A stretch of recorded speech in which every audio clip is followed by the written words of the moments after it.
शहर और इंसान काफ़ी हद तक एक समान होते हैं। अगर आप किसी शहर को भीतर से देखना चाहते हो तो आपको उसकी शांति से दोस्ती करनी होगी। ये बहुत ज़रूरी है। यूरोप की सर्दियों की शांति काफ़ी ख़ास है। ये आपकी दोस्त और दुश्मन दोनों बन सकती है। कमरे के अंदर बैठे आपको सिर्फ अपनी सांस, सेंट्रल हीटिंग की गुड़गुड़, दूर से कोई एम्बुलेंस या हर 15 मिनट में चर्च बेल्स के अलावा शायद कुछ न सुनाई दे। बहुत धीरे धीरे से आपको शांति का शोर महसूस होता है।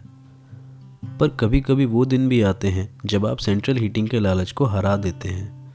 उन दिनों आपको घर से बाहर निकलकर ये एहसास होता है कि यूरोप काफ़ी सुंदर है। आप चीज़ों को थोड़ा ध्यान से देखते हैं। यहाँ की खाने की क्वालिटी और हवा की ताजगी आपको अपनी ज़िंदगी के बारे में अच्छा महसूस करवाती है। दुनिया और हमारा जो रिश्ता है उसमें एक किस्म की हार्मनी दिखती है, और मेरे हिसाब से इस हार्मनी को एक्सपीरियंस करने का सबसे अच्छा तरीका है एक लंबी वॉक पे जाना। सबसे अनोखी बात यह है कि आप यहाँ जितना भी चलें आपको थकावट नहीं महसूस होती। हेडफोन्स लगा के आप शांति से बिना ट्रैफिक के शोर के या डर के बस चलते जा सकते हैं। यूरोप की यही मेरी सबसे पसंदीदा चीज़ है, क्रोसॉन और म्यूज़ियम से भी ज़्यादा।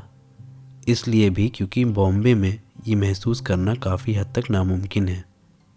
इन वॉक्स पर आपको एक दुनिया दिखाई देती है जो एक किस्म के लेंस से डेवलप कहलाती है। बड़ी बिल्डिंग्स, शॉपिंग सेंटर, साफ सड़कें, हेल्दी बच्चे, अच्छी सिविक सेंस और बड़े बड़े पार्क्स। कुत्तों की भी अनेक ब्रीड्स दिखाई देती हैं यहाँ पे।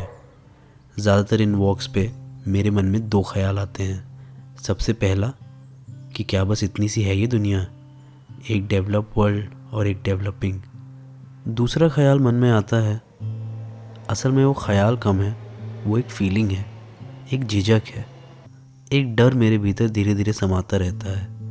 डर इस बात का कि अगर मैंने चलते चलते रोड गलत क्रॉस कर दी या सामने वाले को भूल से साइड नहीं दी तो क्या वो मुझे जज करेगा।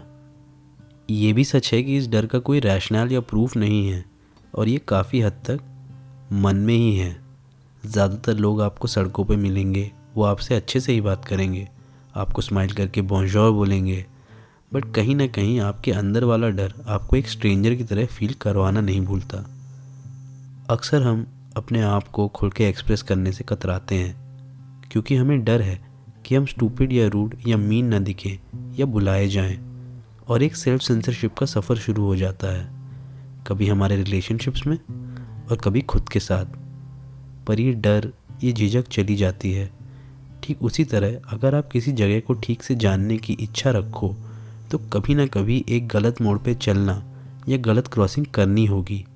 इसी के बाद ये शहर आपको समझने लगता है, और आप शहर को और ख़ुद को भी। वो गलत मोड़ पे चलना बहुत ज़रूरी है। शायद वही एक्सेप्टेंस है। इन वॉक्स पे चलते चलते आपको वो चीज़ें भी मिलेंगी जो आपने प्लान नहीं की थी, चाहे वो एक कैफ़े हो या किसी पेड़ के नीचे पड़ा हुआ एक बेंच। घर आके और सोने से पहले आप उसी बेंच या कैफ़े को याद करके अंदर ही अंदर खुश और लकी फील करेंगे, और धीरे धीरे वो आपके वॉक्स का एक हिस्सा बन जाएगा। और किसी एक दिन आप उसी बेंच पे बैठ के सर्दियों की शांत शाम को कंबल की तरह अपने ऊपर ओढ़ रहे होंगे और सोचेंगे कि आज अंधेरा कल की तरह वापस जल्दी हो गया। उठने से पहले आप एक और बार ऊपर देखेंगे और आपकी नज़र में आएगा एक सूखा पेड़, और उस पेड़ पे बैठा हुआ एक पक्षी। दूर से शायद हमें लगे कि वो बहुत अकेला है, पर क्या पता कि पेड़ का और उसका क्या संबंध है। शायद वो दोनों एक दूसरे के लिए काफ़ी हैं और एक दूसरे को ठीक से समझते हों। पर कभी ना कभी तो इस पक्षी ने उस पेड़ को अपनी गलतियाँ बताई होंगी, और उस पेड़ ने अपनी गलतियाँ पक्षी को, और धीरे धीरे करके ये दोनों एक दूसरे का घर बने होंगे। एक और चीज़, यहाँ नाइट पोल्यूशन की वजह से रात का अंधेरा पूरा नहीं ढलता, और नींद एक पुराने दोस्त के फ़ोन कॉल की तरह बहुत धीरे धीरे आती है।